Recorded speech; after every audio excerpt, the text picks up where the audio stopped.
is. I think we are unique for lots of reasons. But we'll talk about stars a little bit. I hope you can see this. This is a picture of a spiral galaxy.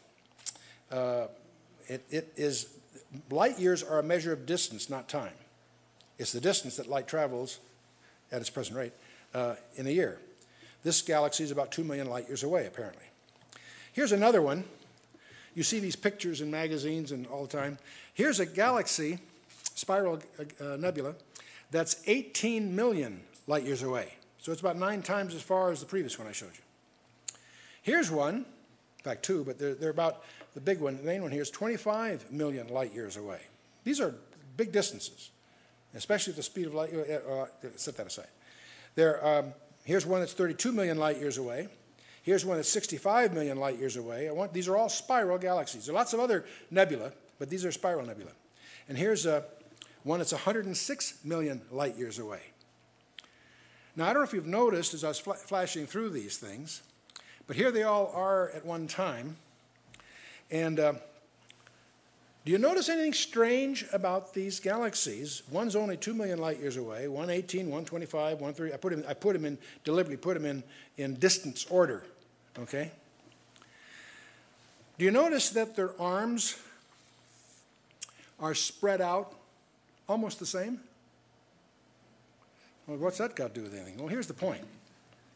The furthest galaxies had to release their light long before the closer galaxies, obviously, okay? Because light's not infinite, it's finite, it has a finite speed, whatever it is.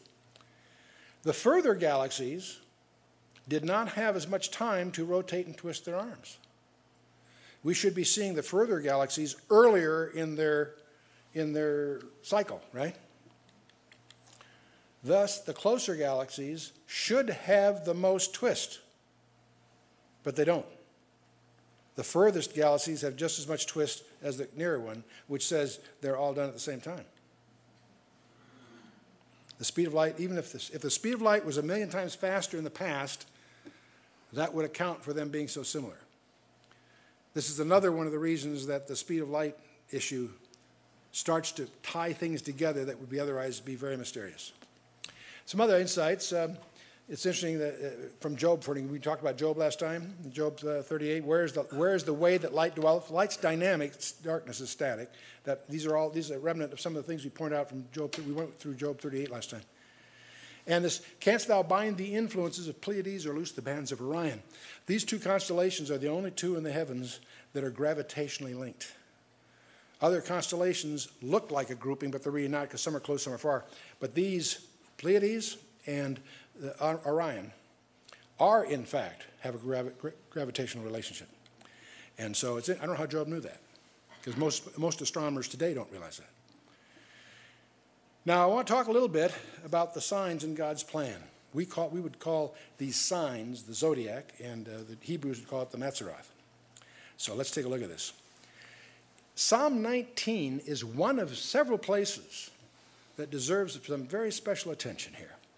Psalm 19, the heavens declare the glory of God, and the firmament showeth his handiwork.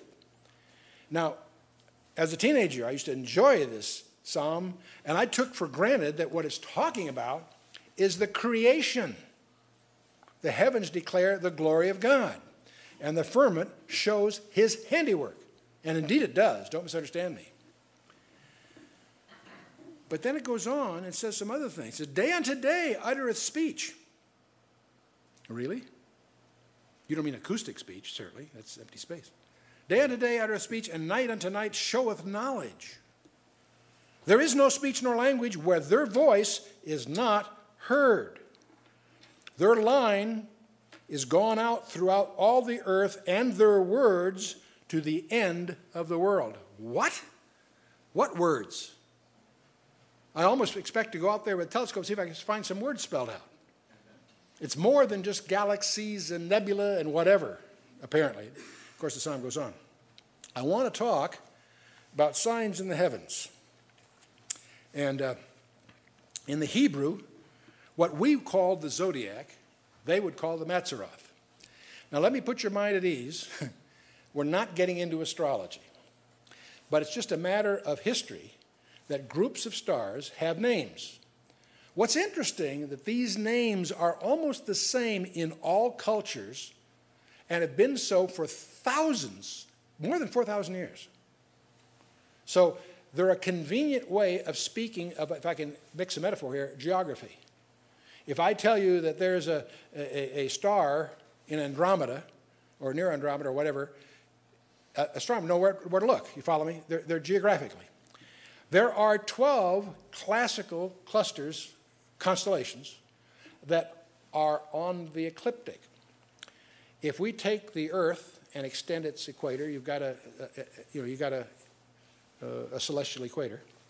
You also have the apparent path of the sun through the sky in a year. That's called the equinoctial color, or more simply, the ecliptic. There are two places where the ecliptic crosses the celestial equator. We call those the equinoxes. That's when the days and nights are of equal length.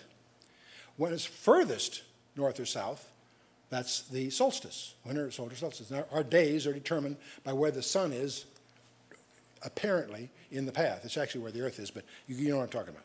Okay, these 12 constellations that are on the ecliptic have names. And we would call them the zodiac. By the way, first let's step back a minute. Do you realize how many stars there are in the universe? There are hundreds and hundreds of billions, so much so that there's no number I could give you that we could even relate to in terms of galaxies and so forth. But here's the mind-blowing part. The next time you run into that, at a planetarium show or in a book on astronomy, realize that every one of those stars has a name. You know, when you start thinking about that, that's wild. Psalm 147, verse 4, and in Isaiah 40:26, God calls them each by name. Wow. Let me tell you, I wish we knew more of the names. We know a few of them, and what few we know are absolutely stunning. All the stars have a name. Now, what we call the zodiac, that's from the Greek zodiakos, which comes from a Hebrew root, which comes from Sanskrit, but means sodi. It means the way. Now, most astronomy books assume that it's called the way because that's the way of the sun. It's the path of the sun. Having studied this at some length, I'm thoroughly convinced that this term is being used exactly the same way as it is in the book of Acts. It's an allusion to God's plan of redemption. God's plan of redemption. One of the earliest zodiacs we know of is in the Temple of Dendera in Egypt. It's about 2000 BC. And it's interesting how when we find other zodiacs, they're all derivative of the same kind of name, same kind of concepts. The Temple of Dendera is in Egypt, and it too has all these colorful types of appendages to the classical signs of the zodiac. Now, what most people don't realize that by the way, the 12 signs of the zodiac are linked to each of the 12 tribes of Israel. I'm going to leave that out for this discussion because we can't possibly even get into all of this, but something you do need to know, we're going to start with Virgo. It starts with Virgo, ends up with Leo. That's the cycle. So how do you know where to start? Because of the Sphinx in Egypt, the head of the woman and the body of the lion. And the word Sphinx means the binding together. But let's get on with this. Virgo the Virgin, we've all heard about that. What you may not realize, for each of the 12 constellations, there are 3 closely associated with it. They're not on the ecliptic, but they're nearby. They're called decans. Now, the decans for the Virgin are Coma the infant. Now, that's weird. Why would a virgin have an infant? Think about it. It means the desired one, incidentally. Centaurus is a dart piercing a victim. Booty is the great shepherd and harvester. The next major constellation is Libra, which means the scales.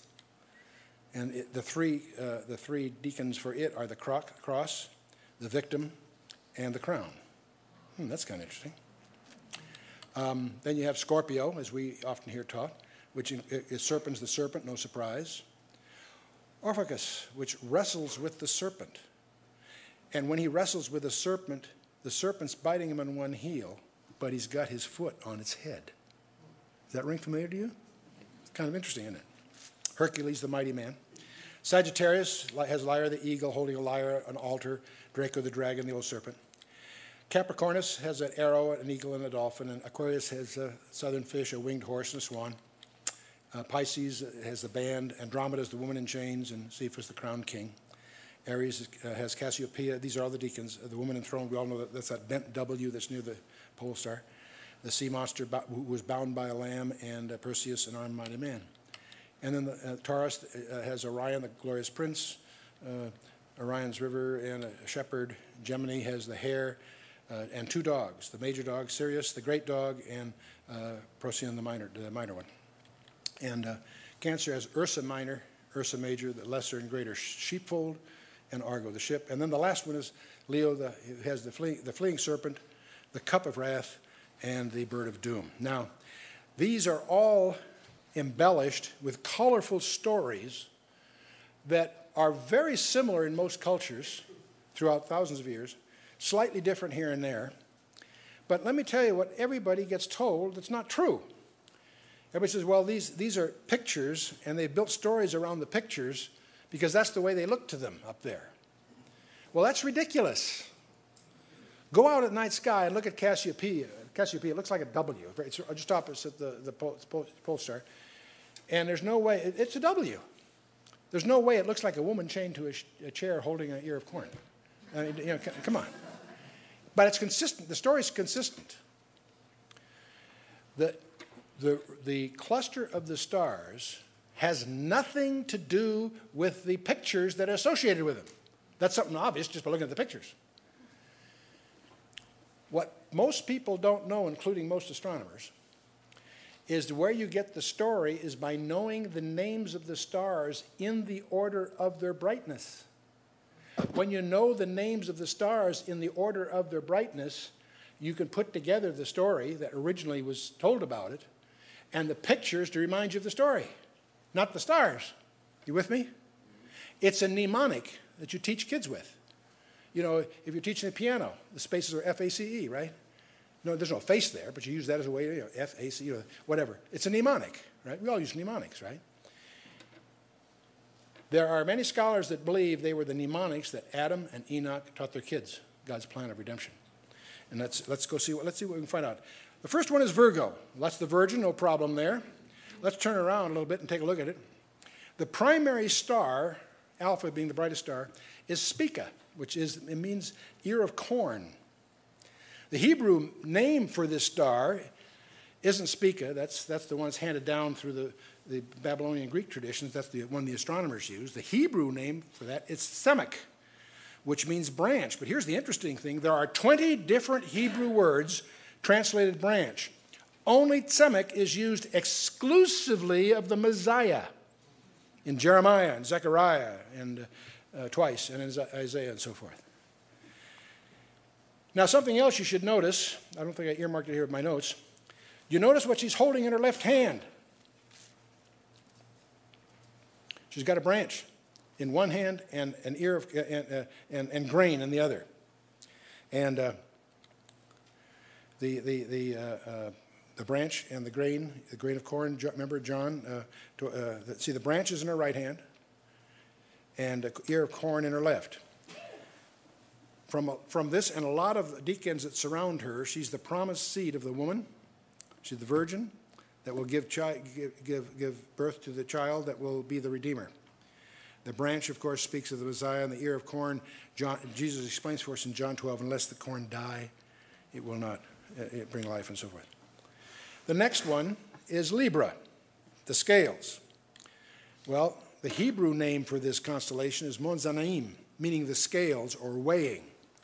And the Arabic name, many of the names, we don't have the Hebrew names, but we do have the Arabs have a very active astronomy because that's the way they navigate on the desert. And so many of these names we have the Arabic, not the Hebrew for. Al-Zabina, purchase or redemption is what it means.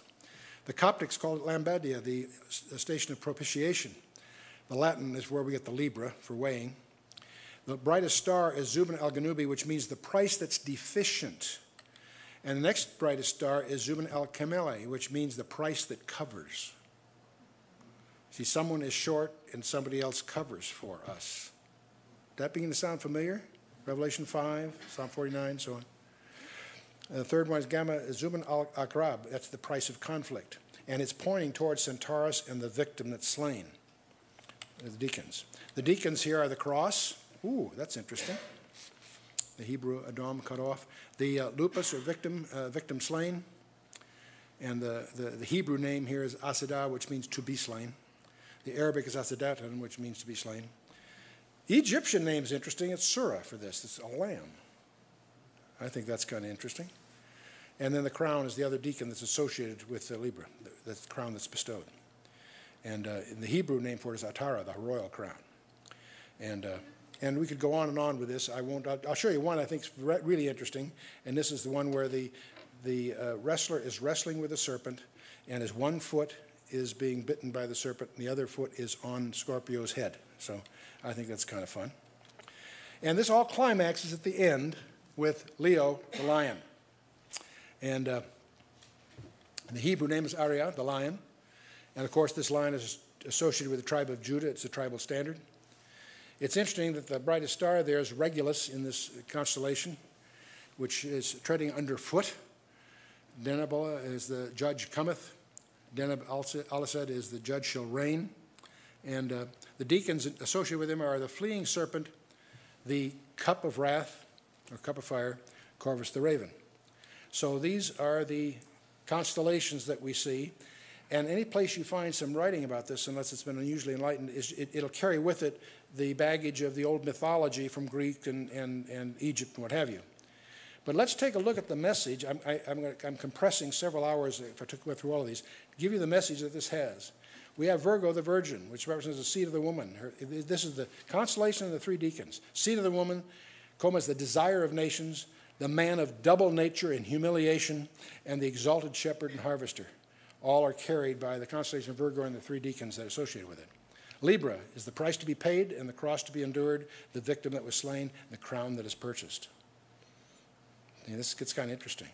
Scorpio speaks of the conflict, the serpent's coils, the struggle with the enemy, and the toiling of the vanquisher of evil. Sagittarius speaks of the double-natured one triumphing. He gladdens the heavens, he builds fires of punishment, he casts down the dragon. Capricornus, life out of death, the arrow of God, pierced and failing, springing up again in abundant life.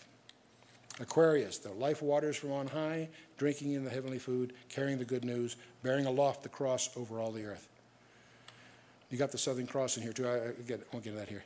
Pisces has the multiplication of the Redeemer's people, upheld and governed by the Lamb, intended bride bound and exposed, the bridegroom exalted. Aries has the Lamb found worthy, the bride released and be making ready, Satan bound, and the breaker triumphing. Taurus, the invincible rulers come, the sublime vanquisher, the river of judgment, the all-ruling shepherd. Gemini has the marriage of the Lamb, the enemy trodden down, the prince coming in glory, and his princely following. You get to what we call Cancer, the possession secured, it speaks of two folds, the lesser fold, the church of the firstborn, and the greater fold, Israel, sevenfolding into an everlasting kingdom. And the final one, of course, is Leo the lion, the king rending, the serpent fleeing, the bowl of wrath upon him, his carcass devoured.